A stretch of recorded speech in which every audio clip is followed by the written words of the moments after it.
YouTube, what's good? It's your boy Jay, back here with another vid. Got a confession to make, y'all. I got a confession. Just want to have this video be real and raw. For anybody that's been rocking with me for a minute on this channel now, I think we about like 2-3 years strong. Not as consistent as I wanted to be. That's cool. We gonna still keep going. We gonna still keep doing what's necessary on a day-to-day basis to continue to improve our situation. But specifically in this video, I just wanna kind of recap the last year or so. The last year or so in my life, what's happened, what's the lessons I done took from it, and what's next, where we are and what's next. So let's just hop straight into it, man. Like I said, it's gonna be real raw, probably no edits. It's gonna, not too long of a vid, but it's kind of hop into, the journey, because that's what I'm doing on this channel, is really documenting my journey. So about a year ago, let's start December 2021. Life is good. December 2021, life is good, right? Like, I had just started doing my sales closing job. So I'm about a couple months into that. I'm making like 8-10K a month.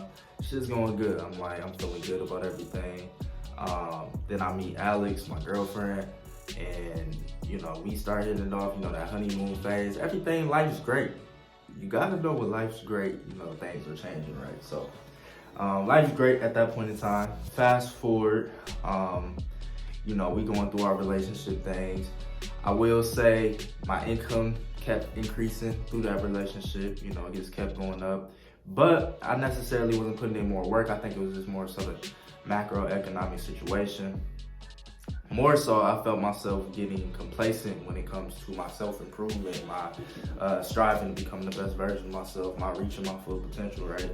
And honestly, like looking back, I think a lot of that is due to me getting a girlfriend, being in a relationship, because a lot of my motivation or gratification was caught up into, oh, do this to improve, to get girls, subconsciously. And I thought I had, rose above that, right? But I think we all are on our journeys and continuing to learn, continuing to develop.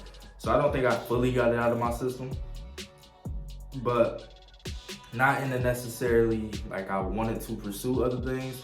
It was more so just the conditioning of my mind, being stuck in those habit loops, being stuck still watching the websites and all the bullshit. All that's gonna play an impact on how you approach situations. So with me having something consistent there, something consistently near me, I think that was something that made me a little bit more comfortable, right? And this is the typical story. If y'all tapped into any social dynamics or relationship content or self-improvement content, how to get girls, how to keep your girl, any of those type of content pieces, you will know this story, right? So few months of that, on top of me stopping smoking weed, so I get more irritable. At least I did at the time when I wasn't getting high. So for that reason, things become more rocky, a little bit more arguments, such and such. Fast forward, boom, we break up like at the end of May, or July, one of the two. And so the summertime was different, and I ain't gonna lie, that hit me like a rock, bro. Like really, honestly, like broke my heart. Like I was really in a bad spot, bad position mentally. But things were happening. Also on the positive. Like I had just moved into this apartment. I was still making decent money. I'm like, okay, let me pour this into work. Give me an opportunity to really get better. After I took a few days, few weeks to really get back in a mentally strong place. Like I was still doing my work and stuff, but I just wasn't in a good place mentally, right? So because I thought it was over. And ultimately, it was my fault for getting too attached. Like, this is a lesson for all my fellas out there. Like, don't get too attached to any situation, no matter what you're in, right? Like, you should only be attached to yourself. At the end of the day, anything can happen. So you have to be prepared at all moments for anything that can happen. Anything. So, fast forward, I'm closing, I'm focusing on me, I'm building myself up. Still self-improvement. I'm in this new apartment. I come from a $600 apartment in Arlington, which is like the hood of Texas. And then I moved to Dallas, downtown, which of course Dallas is one of the biggest cities here. It's like, okay, I had this image that I wanted to be downtown, close to the bars, in the mix, going to all the parties, pulling up, buying sections, all this shit. I had the idea that I wanted to do this. But once I got here and got into it, I had already did the party promotion thing, so I knew that wasn't really my speed. And I just got here and I just realized, hey, I do a lot of work at home. I like being at home. It's my own space. I feel comfortable here. I don't really like going out too much, maybe once here and there. So that perspective of what I was looking for changed as well. At the same time, I'm, not actively pursuing trying to get Alex, who's my girlfriend, back, but I'm subconsciously manifesting it. I'm hoping that we get back together. I'm manifesting it, right? Because I came to the conclusion, I'm like, okay, this was a good person. Like, this was a good person for me. Like, I never met nobody like this. So I knew it wasn't like, oh, I couldn't get nobody else again. I just felt really deeply in my heart that it was something that I did wrong, I messed up, and I should get her back. Like, it wasn't like she did me right or anything. Like, I just wasn't standing on what I should be standing on as a man. So anyway, we end up linking up at some party, because she had texted me. I didn't text her. I was doing the no contact. And I was watching videos on how to, get your girl back. They said do no contact for 30, 60 days. I'm like, okay, good, no contact. She ended up texting, boom, boom. We go back and forth. I, end up saying I want to see you, whatever. I went to a fashion show because she's a model, so went to one of her fashion shows at this nightclub that she did, and it was dope. We ended up, talking that night, having a good night, getting her and her friends some drinks. We was dancing. All good times. I was back in my energy, I was back retaining, I was back on my shit as a man. Cause that's ultimately, the key to relationships is you have to pour into yourself. It's all about self-love. I had gotten to a point before we broke up to where it was like, I'm trying to pour so much into her and make sure she good, make sure she happy, make sure she's satisfied, that I wasn't doing the things that made me happy, me satisfied, and make sure I'm good. So therefore we not good. You feel me? So that's just how that went.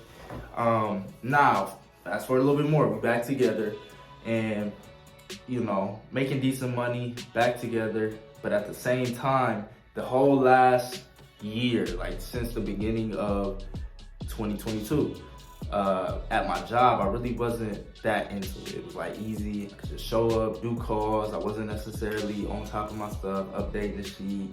I wasn't, missing some meetings. Just not my shit. It's not being disciplined. No excuses for that, right? No excuses for that. Like, I just personally wasn't doing the best I could do. Simple as that. So they end up letting me go. They end up firing me basically, under the premise of, hey, we've told you multiple times, hey, you gotta show up to the meetings, give me some chances to do better, and let me go. And that was hard. It's still hard, G, because y'all gotta realize, it took me 4 or 5 years to get to the point where I was making 10K a month, where I was making 10, 12. I had got my best month, I did 20K that month. And it took me 3-4 years to get there. So I'm thinking, I had the I made it moment. I got comfortable, I had the I made it moment. There's no going back, I'm good. Little did I know this could come out of nowhere, hit me like a brick. So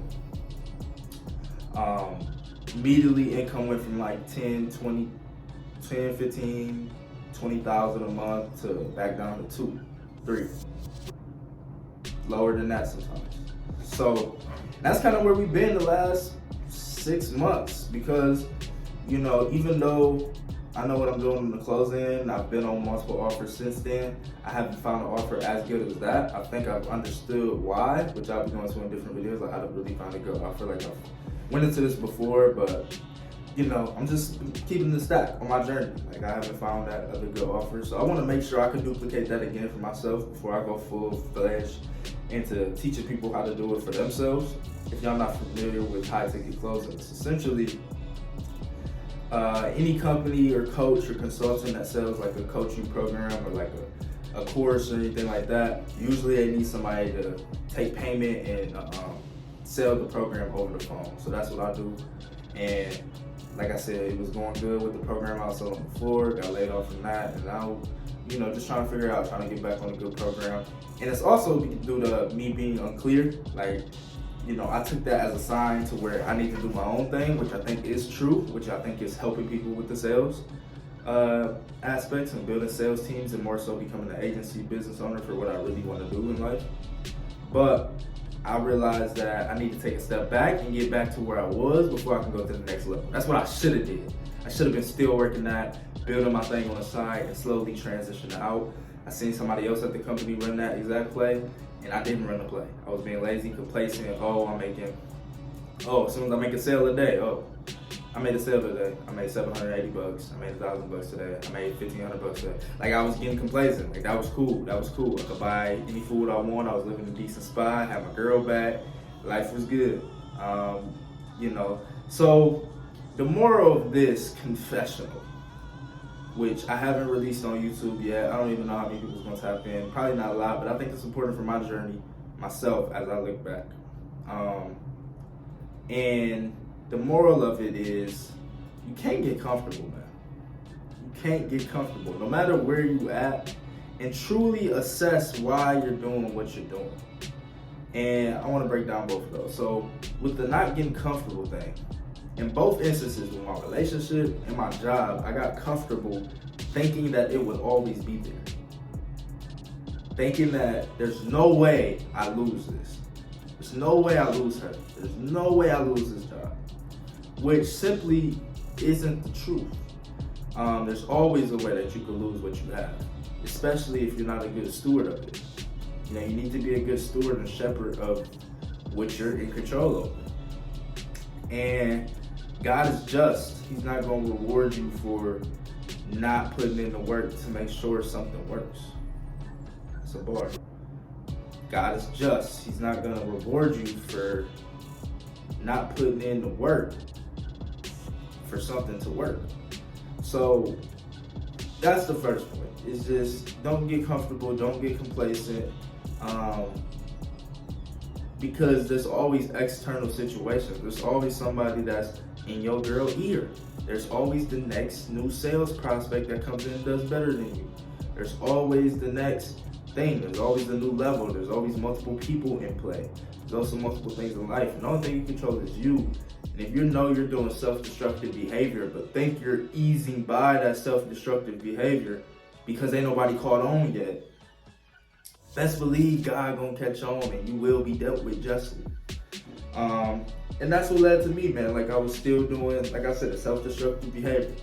Smoking too much, being mean in my relationship, not showing up for the cause, not being disciplined, not being on my shit, being fuzzy in my vision and my clarity.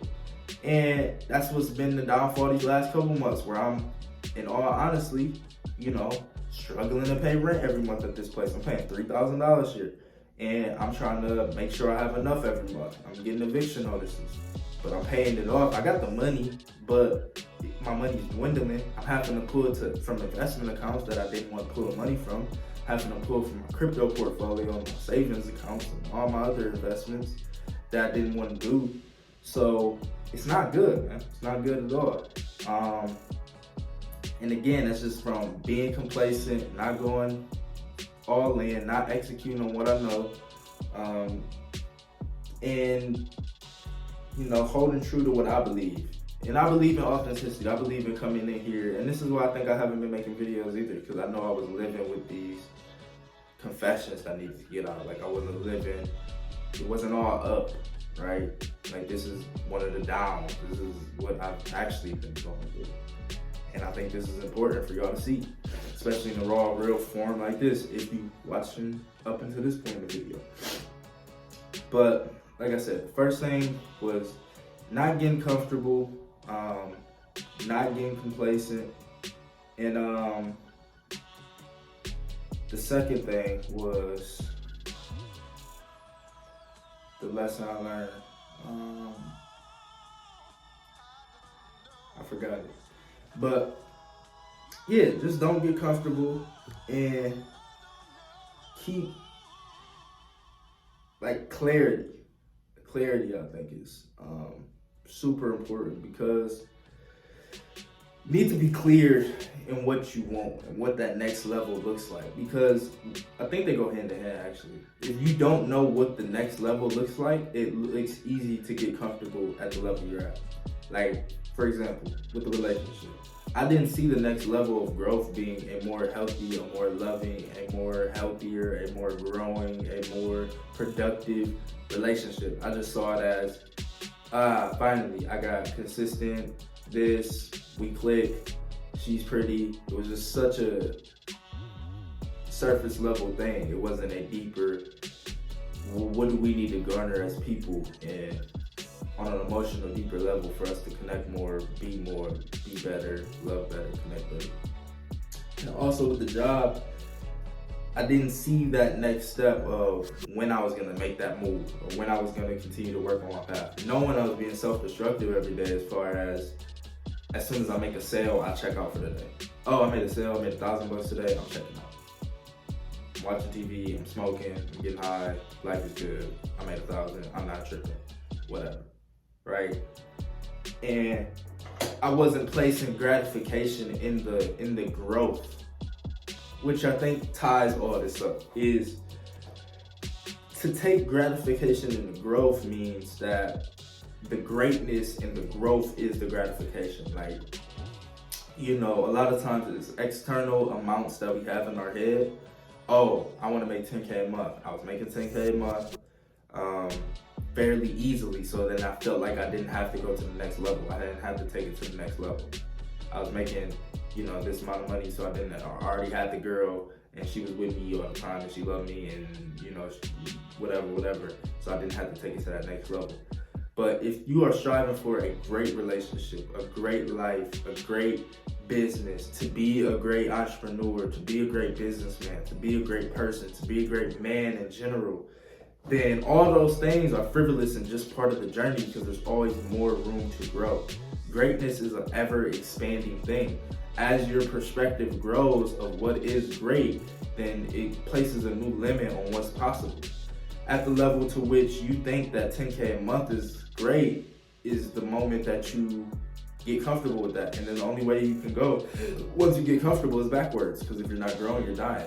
So, you know, you have to shift the perspective of what's great as you grow, and then that further expands what's possible in the vision for you.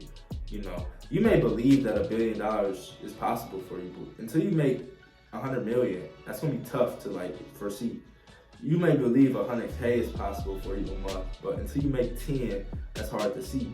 So, you know, for me, I needed to understand that it's all stepping stones to a much greater vision of billions and billions of dollars and a super great long-term healthy relationship with a lot of kids. That's, you know, the example of relationships for everyone out there or whatever, right? Like, I need to hold that vision as opposed to experiencing some pleasure, some reward through the process, and then subconsciously or psychologically give up on the greater vision.